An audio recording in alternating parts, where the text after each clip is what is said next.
Hello and welcome to this Louisiana Scotch Reviews video, I guess we could call it. This is Johnnie Walker Red Label blended Scotch whiskey. It's from Scotland, obviously, and since 1934 it has been by appointment to Her Majesty the Queen Scotch Distillers. So they have a royal warrant to give or sell Scotch to the royal family. Even if Prince Henry? No, they don't get it. They got to go get their own. Even Prince Henry? They got to go to the grocery store. Prince Harry, you mean? All right. Prince Harry, yeah. They got to go to the grocery store. Yeah, the prince formerly known as Prince Harry. You think he's going to have a symbol now instead of his name? Oh, yeah, the guy formerly known as a prince. He's still a prince. He just can't use his title. He's sort of like in exile. Anyway, but that's another story. Whatever floats your boat, Harry. It says established in 1820. That's not exactly the truth. The truth is, in 1820, John Walker started, like, kind of selling different scotches in his store. He had a grocery store, and then he found that the single malts were kind of like inconsistent. I guess people were complaining like this stuff didn't taste the same way the last time. So he started blending different ones to get the claim of consistent flavor. And then he decided later to start making his own brand, and they made something called Old Highland blended Scotch whiskey.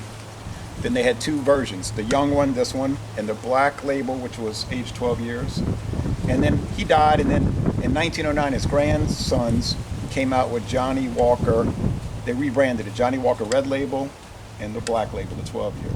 And it says right here, aged a minimum of 3 years. And you know it ain't a day older than 3 years, probably. So this is going to be like your Jim Beam of Scotch. Right, it's just a blending. It's mainly a mixer, but they hired this artist to come up with the they call it the striding man. He walked, the walker. That's pretty. What's on the back? Danger, Will Robertson. Drink responsible. DrinkIQ.com. Right. You just get on the website, it tells you how not to wreck your car and be a fool. I've never done a review of this, so. Well, it comes with the screw-off cap. We know what that means. One. Hey, I can go get some Wild Irish Rose, screw cap. And we're going to go ahead and try this. You've had this before? I don't remember. That's enough. I don't want to go too far. Don't go too far, Tony. I'm not. No, you are. All right.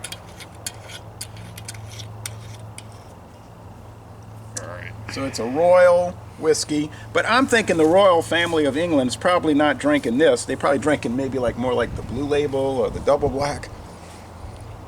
But it certainly smells like Scotch. It's got that peatiness you can smell. Now, those of you unfamiliar with peatiness, it's usually something that's yeah, they roast the malts over a peat fire. Yeah. Now this is a blend of single malt Scotch whiskeys and grain whiskeys.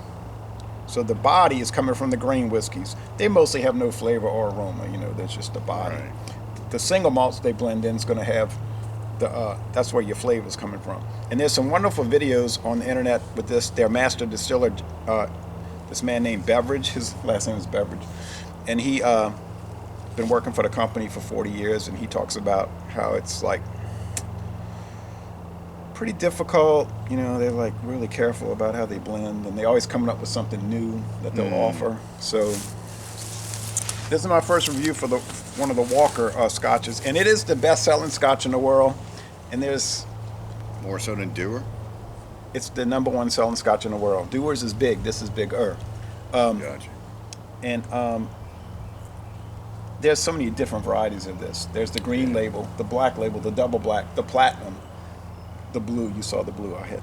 And do you think they got so many because they kind of make it and then kind of do it oops and they're like, oh, maybe we should change? No, I just think that this day in age with the whiskey world, people want varieties and they want to try all different things and they want to say, look what I got, And they want to get drunk with a different taste. Well, I try to look at it okay, so let's look at the color though. It's really greenish gold. It has a little green.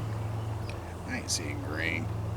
I'm only seeing green because the background of everything around here is green. Getting a little green. Yeah, that's clear. That's a healthy serving you gave yourself. Okay. Touche. It's free. I'm gonna go ahead and Sick, taste it. sick. All right. Smelling the grainy now. Now I want to smell it first. I want to smell it first.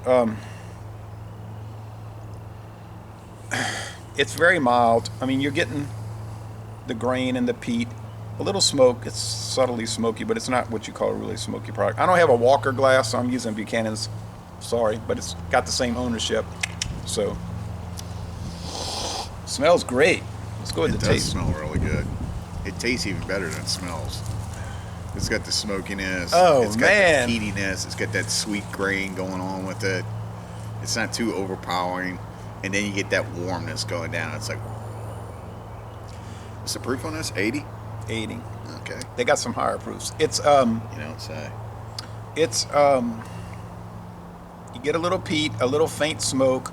You get some grain whiskey, grain alcohol. You get some of that doughiness from the single malts. You get a huge sweet pop out of it though.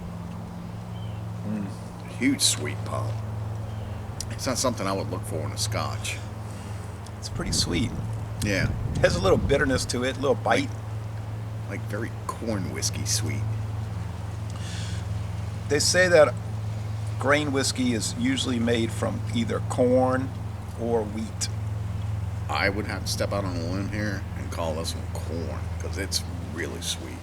Corn, but not rice like those Japanese. No, this tastes like sweet corn.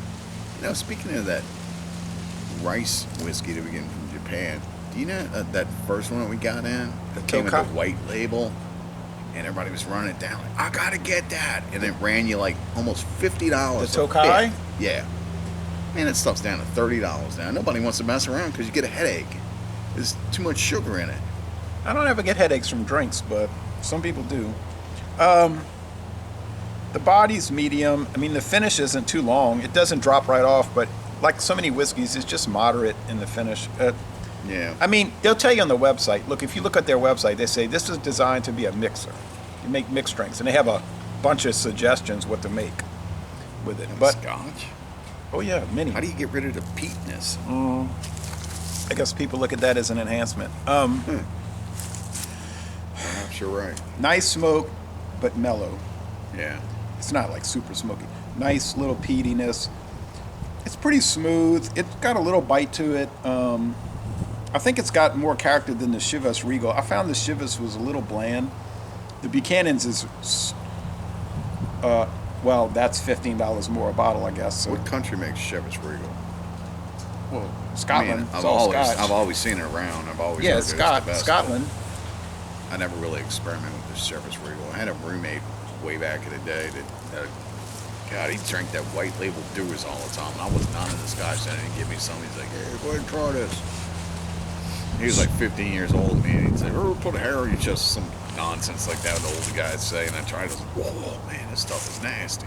The funny thing about Chivas, you put some hair on your chest. The funny thing about Chivas, it's aged 12 years, but I just didn't see what it was that. You're talking about the grain. It was like really heavy grain. But you might, if you did a taste, I got a bottle. If you did a tasting, you might think, oh, well, you're crazy. This Well, is I find heavy grains are the ones that are made out of wheat based. Those are the ones you get this graininess, and it's just like, roar. Well, I mean, corn is a grain, though. But corn isn't as grainy as wheat. I don't know. Well, I'm glad I tried it. I'm not going to do mixed drinks. I never make mixed drinks. I just tried this against everything else.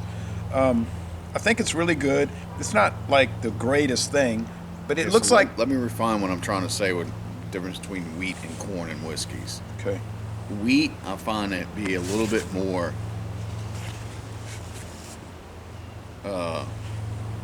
almost like wheat bread. When you eat a piece of wheat bread, it kind of lingers and hangs on. And with corn, kind of like when you eat popcorn or just some corn out of a can, it just goes straight down. Corn being sweeter, wheat not being sweeter, wheat being harsher. I don't Harsher and hang out. I don't find that, but I'd have to think about that some more. Well, So beer reviews, no, it's not a matter of sticking to beer reviews. It's just I don't find that the wheat. I find the wheat gives it like a softness in the mouth, but I don't drink a lot of whiskeys that I'm aware of that are heavily wheated. I know you have a lot of the Weller. and that they, The Wellers Kinda have their that kind of focus. hangout. Yeah. It kind of hangs out for a minute. Yeah. well, this is a young, 3-year aged, at least 3-year age whiskey. That means the youngest whiskey. Tell you what we'll do. We'll do a side by side with Wellers. I think I've got antique finish left. And you have a number of those. Yeah. well, it's the Red Label. It's pretty good. I think it's 100 something proof. And we can put it up against something that we know is a solid corn whiskey. It's going to be Well, any really bourbon, good. any bourbon would be corn. You know? Yeah. Now Even something really good. Weller's got more wheat in it. Yeah, that's what's famous for. Yeah. Yeah. So how would you score this one though? This, it's pretty good. I give it a good like B plus. Yeah, close to an A, but a B plus. Because I think they can make better whiskey than this. Well, It's kind of throwing me off because it's sweet. I don't associate sweetness with Scotch. I associate smoky and peatness with Scotch. I'm gonna go in at a 90. I'm gonna say it's an A minus. Because this is a mixed one. It's not a single malt. No, it's not a single You're malt. getting other whiskeys in it. So they're actually looking to get some kind of a flavor profile. So they may want to put in characteristics they get from that. Is it Eslays or Iselays? Isla. Yeah, and then there's Speedside, and Speyside there's and Highland and Lowlands, Lowland, and all yeah. that. So all those different areas that all have characteristics from that particular region that those whiskeys would taste. Yeah, like they're that. just trying to make just So I think, a rounded whiskey. Like it doesn't have any particular characteristics. Other than you're Remember finding that one we tried at sweetness. my house? Tried a lot at your house. What are you talking about? Scotch. There's that really peaty. We tried the name one. of We tried that green label Yeah. at the hot rod shop. And, I we had tried two of the them. One was a Glen- 10-year and the other one was something else. Tried the Glenmorangie here when I broke the glass on accident. Yeah. Well, Glenmorangie is really good. yeah, I'm going to say A minus. It is excellent, I think. You're saying very good. I'd say excellent, but this is where you start. This is like, okay, you start here at the red, then you go to black, then you go to double black, then you go to green, then you go to platinum, then you go to blue, and then and then they make all these variants like based on the HBO series and all of that. So it just goes on and on. I mean, Yeah. you could spend years fooling around with Johnnie Walker. So anyway, but you're glad you tried it at least. Yeah, it's well put together. It's a really good mixed whiskey. Blended whiskey. Yeah, blended whiskey, and it tastes fine. It's a little sweet for my taste buds, and I wish there was a little bit more smoke and peat in it. Yeah. They don't That's want all. to put too much But of that to you turn probably people off. get those characteristics in the black label, I would think. You get more, yeah, probably. I haven't tried it. Yeah. But another good thing is I got a coupon from this company, and the $22 bottle only cost me $18, so that was nice. Should have saved it for the black label. Black label's gonna cost you about $40. Yeah, but I wanted to start at the, go here and then go up.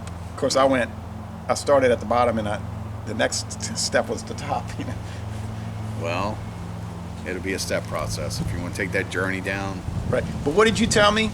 Johnnie You Walker, said, might as well. you said, why don't you go all out and buy some really good stuff? You only live once. And so I took your advice and I bought the Yeah. Blue Label, right? I mean, you might as well. So, if I do the Blue Label, you want to try some? It did cost me $242 after tax, so anyway. So Les Le Bon Temps Relais, a really enjoyable Scotch whiskey, and we're going to end this review by saying, y'all come on down to southeastern Louisiana. Boy,